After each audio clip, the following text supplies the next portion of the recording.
நன்றி. செயலாளர் சரத்குமார் அவர்களே மேடைக்கு வருவோம். இந்த விழாவிற்கு சூப்பர் ஸ்டார் ரஜினி அவர்களும் பத்மஸ்ரீ கமலஹாசன் அவர்களும் இங்கு எங்கள் தென்னிந்திய நடிகர் சங்க தலைவரான புரட்சி கலைஞர் விஜயகாந்த் அவர்களும் இந்த மேடையில் இருக்கிறார்கள்.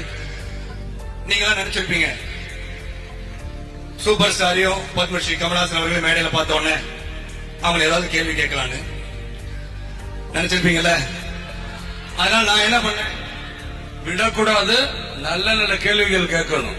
தப்பிச்சு ஓடிக்கிட்டே இருக்காருல்ல ரஜினி சார், விடாதீங்க.